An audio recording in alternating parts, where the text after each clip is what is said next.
दोस्तों, इजराइल और हमास के बीच में ये जो युद्ध चल रहा है, इसकी इकोनॉमिक इंपैक्ट इस क्षेत्र पर और पूरी दुनिया पर क्या हो सकती है, आज हम इस विषय पर विस्तार से चर्चा करने वाले हैं। यह इंपैक्ट समझना इसलिए भी इंपॉर्टेंट है क्योंकि आज से 50 साल पहले 1973 में योम किपुर युद्ध की शुरुआत हुई और उस समय पर ऐसा हुआ कि जो अरेबिक देश हैं उन्होंने मिलकर ऑयल की सप्लाई को बंद कर दिया। राइट, उन्होंने ऑयल एम्बार्गो लगा दिया और इसकी वजह से जो वेस्टर्न देश हैं उनको ऑयल मिलना बंद हो गया और इसकी इंपैक्ट पूरी दुनिया पर हमें देखने को मिली। उस समय पर हमारे देश की इकोनॉमी पर, अर्थव्यवस्था पर भी इसकी काफी ज्यादा इंपैक्ट हमें देखने को मिली थी। अब ये सारी सिचुएशन जो है वो किस हद तक जा सकती है, अभी जो करंट सिचुएशन है ना 2023 की, वो किस हद तक जा सकती है वो भी समझना बहुत ही इंपॉर्टेंट बन जाता है क्योंकि ऑलरेडी अगर आप देखेंगे तो ग्लोबल इकोनॉमी बहुत सारे अलग अलग स्पीड ब्रेकर्स से गुजर रही थी। ये स्पीड ब्रेकर्स क्या क्या थे, इन सारी चीजों के बारे में भी आज हम बात करने वाले हैं।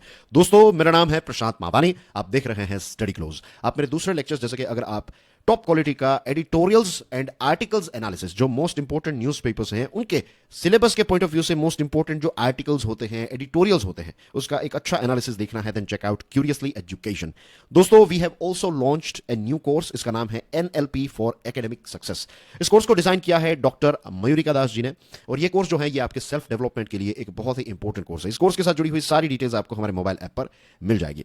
अब दोस्तों, 28 अक्टूबर को इजराइल के प्राइम मिनिस्टर बेंजामिन नेतन्याहू ने यह स्टेटमेंट दिया कि अब इजराइल की फौज जो है वो गाजा में सेकंड स्टेज पर है।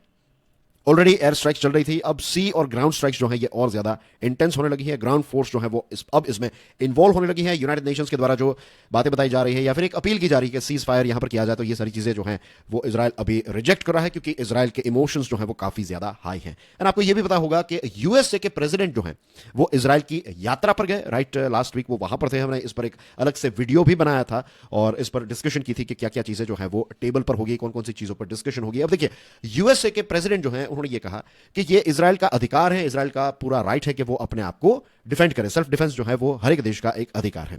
इसी के साथ उन्होंने ये भी कहा कि फिलहाल जो इजराइल की सिचुएशन है, इजराइल पर जो अटैक हुआ ना, वो यूएसए में जो 911 का अटैक हुआ वैसा ही अटैक अब इजराइल पर यह हुआ है। लेकिन अब जो चीजें यहां पर वो बता रहे हैं that is very very interesting. उन्होंने ये कहा, उन्होंने ये अपील की है, नंबर 1 कि एक्सेसिव रिस्पॉन्स जो है वो नहीं होना चाहिए, यानी कि इजराइल कोई ऐसे स्टेप्स ना उठाए जिसकी वजह से सिविलियंस जो हैं उनकी मृत्यु हो जाए या फिर पैलेस्टाइन जो है, ये जो गाजा स्ट्रिप वाला जो रीजन है पैलेस्टाइन का, वो इस हद तक पहुंच जाए कि फिर दुनिया के दूसरे देश जो है वो इस युद्ध में इन्वॉल्व हो जाए। तो वो यही अपील कर रहे हैं कि यहां पर एक्सेसिव रिस्पॉन्स जो है वो नहीं होना चाहिए। और इसी के साथ देखिए, यूएसए के प्रेसिडेंट ने यह भी कहा, उन्होंने 911 का रेफरेंस देते हुए यह कहा कि USA short and got justice but also made mistakes. याद रखिए, ये यूएसए के प्रेसिडेंट कह रहे हैं कि यूएसए के ऊपर जो अत्याचार हुआ, 911 हुआ था, उसके बाद यूएसए न्याय जो है वो ढूंढ रहा था। राइट, और उसको न्याय कहीं ना कहीं मिल भी गया, लेकिन इस न्याय के साथ साथ यूएसए ने बहुत बड़ी गलतियां भी की। तो बेसिकली यूएसए नहीं चाहता है कि यही गलतियां जो है वो इजराइल करे। यूएसए के यहां पर 2 ऑब्जेक्टिव्स नजर आ रहे हैं। नंबर 1 इज कि ह्यूमैनिटेरियन एड जो है ये गाजा के सिविलियंस को मिलती रहे। This is number 1 thing that USA wants. और दूसरी जो चीज है वो ये है, यूएसए ये नहीं चाहता है कि ये कॉन्फ्लिक्ट जो है ये रीजनल कॉन्फ्लिक्ट में एस्केलेट हो जाए। अभी ये इश्यू जो है ये हमास और इजराइल के बीच में चल रहा है। राइट, अब यूएसए नहीं चाहता है कि इसमें let's say Saudi Arabia, Jordan, Syria या फिर दूसरे जो देश हैं वो इसमें इन्वॉल्व हो जाए। यूएसए ने जो गलतियों के बारे में बात कही ना, प्रेसिडेंट साहब ने कहा कि हमारी कुछ गलतियां हो गई थी। अब ये गलतियां जो हैं it's associated with post conflict phase, और यहां पर यूएसए जो है वो इजराइल को यही समझा रहा है कि देखिए, आप अगर उस पर बॉम्ब गिरा देंगे गाजा स्ट्रिप में, वहां पर बहुत सारे हमास के लोगों को खत्म भी कर देंगे, या फिर लेट्स से जस्ट इमेजिन करते हैं कि हमेशा हमेशा के लिए हमास ऑर्गेनाइजेशन की कमर जो है वो इजराइल तोड़ देता है, लेट्स से अगर ऐसा भी हो जाए तो उसके बाद क्या आपके पास कोई पोस्ट कॉन्फ्लिक्ट फेज या फिर पोस्ट कॉन्फ्लिक्ट प्लान है? ये प्लान होना बहुत ही जरूरी है क्योंकि यूएसए ने यही गलती की थी। इराक और अफगानिस्तान में यूएसए ने ऐसा कोई प्लान नहीं बनाया था। और यूएसए के एक टॉप एक्सपर्ट, जनरल डेविड इनका नाम है, ये एक्स CIA के डायरेक्टर हैं। इराक में और अफगानिस्तान में यूएसए की मिलिट्री के लीडर थे ये, और उनका कहना यह है कि this was the biggest problem. USA ने सबसे बड़ी गलती जो की थी वो यही की थी कि हमने इराक की जो मिलिट्री है, इराक के जो सिविल सर्वेंट्स हैं उनको हटा दिया, और फिर जब युद्ध खत्म हुआ उसके बाद पता चला कि अगर इराक को ऑपरेट करना है, उसको वापस बैक टू नॉर्मल करना है, तो आपको इराकी मिलिट्री भी चाहिए और इराक के जो सिविल सर्वेंट्स हैं वो भी चाहिए। तो ऐसी गलतियां जो है वो इजराइल ना करे, यही एक आशा जो है वो यूएसए कर रहा है। और जनरल डेविड जो है उनका कहना यह भी है कि अगर गाजा स्ट्रिप में बहुत ज्यादा इन्वॉल्वमेंट हो जाता है इजराइल का, तो जो सोमालिया में सिचुएशन हुई थी यूएसए की 2001 में, एक फिल्म भी बनी थी, इसका नाम है ब्लैक हॉक डाउन। एक बहुत ही फेमस फिल्म है ये ब्लैक हॉक डाउन, और उसमें दिखाया गया है कि कैसे यूएसए के जो ये नेवी सील्स हैं वो कैसे यहां पर फंस जाते हैं। मोगदिशु जो इसका कैपिटल है सोमालिया का, तो वहां पर किस प्रकार से उनकी हालत हो जाती है, कैसे वो फंस जाते हैं, ये सारी चीजें। तो बेसिकली यूएसए जो है वो इकोनॉमी को लेकर भी चिंतित है। यूएसए इस बात को लेकर चिंतित है कि अगर ये झगड़ा खत्म भी हो जाएगा तो उसके बाद सिचुएशन क्या होगी, या फिर ऐसा भी हो सकता है कि इसमें दूसरे प्लेयर्स जो है वो इन्वॉल्व हो जाए। अब ये जो कॉन्फ्लिक्ट है वो ऐसे समय पर स्टार्ट हुआ है जब पूरी दुनिया जो है वो अलग अलग ग्लोबल इकोनॉमिक चैलेंजेस से गुजर रही थी। जो मैंने बताया ना स्पीड ब्रेकर्स, तो उसमें जो नंबर 1 स्पीड ब्रेकर नजर आ रहा है दैट इज इन्फ्लेशन, यानी कि महंगाई। दोस्तों बहुत ही सिंपल चीज है कि जब भी महंगाई होती है, राइट, जब चीजें एक्सपेंसिव हो जाती हैं, तो जनरली जो लोग होते हैं वो क्या करते हैं, वो अपने एक्सपेंसेस जो है वो अपने खर्च जो है उसको कम कर देते हैं। पैसे खर्च करना जब लोग बंद कर देते हैं, जब ऐसे सेंटिमेंट्स हो जाते हैं कि अभी हम बेफिजूल के खर्चे नहीं करेंगे। लेट्स से अगर आप 5 साबुन एक परिवार जो है वो कंज्यूम करता था, तो वो हर महीने जाकर 10-15 साबुन जो है वो खरीद लेते थे। लेकिन अब क्योंकि इन्फ्लेशन है और ये सेंटिमेंट है, तो लोग क्या करेंगे, हफ्ते में 1-2 जितने भी चाहिए उतने ही साबुन लेंगे। तो बेसिकली डिमांड जो है वो सारे अलग अलग प्रोडक्ट्स में कम होने लगेगी। डिमांड कम होगी तो फिर सप्लायर जो है उनको भी उतना ज्यादा प्रोडक्शन करने की जरूरत नहीं रहेगी।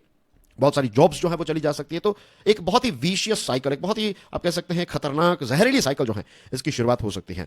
और ऑलरेडी ऐसा हुआ था कि एक तो पेंडेमिक की वजह से इन्फ्लेशन काफी ज्यादा बढ़ गया था। पेंडेमिक की वजह से चीजें जो हैं पूरी दुनिया पर इसकी इंपैक्ट हमें देखने को मिली। अब जस्ट लॉकडाउन खत्म हो रहे थे, पेंडेमिक के बाहर पूरी दुनिया निकल रही थी, और कुछ समय के बाद रशिया और यूक्रेन के युद्ध की शुरुआत हो गई। दुनिया के बहुत सारे देशों को फूड क्राइसिस सहनी पड़ी, दुनिया के बहुत सारे देशों को एनर्जी क्राइसिस जो है वो सहनी पड़ी, राइट। तो ये सारे इश्यूज जो हैं इसकी इंपैक्ट हमारे देश पर भी हो रही है। I'll give you one example of Surat city जो है, it's famous for diamond polishing work, right. अब आप देखेंगे अगर ओवरऑल, तो रशिया और यूक्रेन जो है ये डायमंड मार्केट के साथ जुड़े हुए बहुत ही इंपॉर्टेंट देश हैं। अब ये दोनों देश जो है वो युद्ध कर रहे हैं, और सूरत में जो डायमंड पॉलिशर्स हैं, अगर आप उनको पूछेंगे then you will realise this fact. ये मैं आपको ग्रास रूट रियलिटी बता रहा हूं कि बहुत सारे ऐसे जो इस क्षेत्र में काम करने वाले लोग जो थे, तो अब उनकी जॉब्स नहीं है। बहुत सारे ऐसे जो आप कह सकते हैं इंडस्ट्रीज या फिर फैक्ट्रीज जो है जो डायमंड पॉलिशिंग का काम करती है, तो बहुत सारी कंपनी जो है वो फिलहाल अभी बंद है, वेकेशन में है। द रीजन इज कि ये युद्ध की इंपैक्ट, तो पूरी दुनिया पर इसकी इंपैक्ट जो है वो हमें देखने को मिल रही है। और इन्फ्लेशन को लड़ने के लिए दुनिया की अलग अलग सेंट्रल बैंक्स, इसमें हमारे देश की आरबीआई भी शामिल है, इंटरेस्ट रेट को इंक्रीज किया गया ताकि इन्फ्लेशन जो है उसको कंट्रोल में लाया जा सके। अब यहां पर बैंक पूरी कोशिश कर रही है कि इन्फ्लेशन को कंट्रोल में लाने की पूरी कोशिश करिए। और दूसरी तरफ अगर ऑयल की प्राइस इंक्रीज हो जाती है, तो अभी तक जितने भी स्टेप्स आरबीआई ने या फिर फेडरल रिजर्व या फिर दुनिया की अलग अलग जो सेंट्रल बैंक से उन्होंने जो भी स्टेप्स उठाए, ये सारे के सारे स्टेप्स पर पानी फिर जाएगा। द रीजन इज कि अगर ये वॉर एस्केलेट होता है, तो ये एक ऐसा क्षेत्र है, एक ऐसा क्षेत्र में ये युद्ध चल रहा है जो दुनिया का 20% जितना क्रूड ऑयल सप्लाई करता है। वी नो राइट कि वेस्ट एशिया के सारे देश जो हैं ये बहुत ही इंपॉर्टेंट है when it comes to energy market. और ब्लूमबर्ग जो है उसका ये एनालिसिस है, उन्होंने 3 पॉसिबिलिटीज दिखाई है। एक पॉसिबिलिटी ये है कि ये जो युद्ध है ये गाजा तक ही लिमिटेड रहेगा। अगर ऐसा रहता है तो दुनिया के लिए थोड़ी एक अच्छी खबर होगी ये। दूसरी चीज ये है कि इसमें ईरान जो है वो इन्वॉल्व हो सकता है। जो लेबनान वाली बॉर्डर है, सीरिया वाली बॉर्डर है, तो यहां से इजराइल और ईरान के बीच में युद्ध की शुरुआत जो है वो हो सकती है। हिजबुल्लाह इसमें एंगेज हो सकता है। तो अगर ऐसी चीज होती है तो इसकी इंपैक्ट पूरी दुनिया पर हमें देखने को मिलेगी। और फिर यूएसए को इसमें एंटर होना पड़ेगा। अगर यूएसए एंटर होगा तो फिर चाइना और रशिया भी इसमें एंटर होंगे। एंड यू कैन इमेजिन कि अब ये एक फुल स्केल वॉर जो है ये हो सकता है। अब देखिए, ईरान और इजराइल अगर आमने सामने आ जाते हैं तो सबसे पहले तो ये होगा कि ईरान जो है ये स्ट्रेट ऑफ हॉर्मुज को ब्लॉक कर देगा। और इसकी वजह से ऐसा होगा कि ऑयल बैरल की जो प्राइस है ये $150 को इजीली क्रॉस कर जाएगी। देन इमेजिन कि इन्फ्लेशन और ग्रोथ पर इसकी क्या इंपैक्ट होगी, कि अगर ऑयल की प्राइस आज जो है पर बैरल उससे डबल हो जाए, उससे ट्रिपल हो जाए, तो ऑयल हमारे देश में कितना महंगा हो जाएगा और सारी चीजें कितनी महंगी हो जाएगी। अब दुनिया का आप इमेजिन कीजिए कि क्या हो सकता है, मींस कितनी खराब हालत हो जाएगी। अब रही बात ये स्ट्रेट ऑफ हॉर्मुज की, तो देखिए ये रहा ये पूरा क्षेत्र, this is West Asia here. और यहां पर ईरान है, यहां पर सऊदी, राइट। ज्यादातर ये देशों का जो ऑयल है ना, ये सारे ऑयल प्रोड्यूसिंग कंट्रीज, तो इनका ऑयल इसी क्षेत्र में पैदा होता है, ठीक है। और यहां पर पर्शियन गल्फ में कैस्पियन सी भी है, लेकिन we are specifically talking about this क्षेत्र हियर, दिस रीजन हियर। अब ये सारा ऑयल जो है वो कहां से गुजरता है, ये ऑयल प्रोड्यूस करके आपको यहां से गुजरना पड़ता है। और this is straight of Hormuz. ये वाला क्षेत्र जो है ये आपकी स्क्रीन पर देखिए एक अलग मैप में, this is straight of Hormuz जो मैं आपको बता रहा था।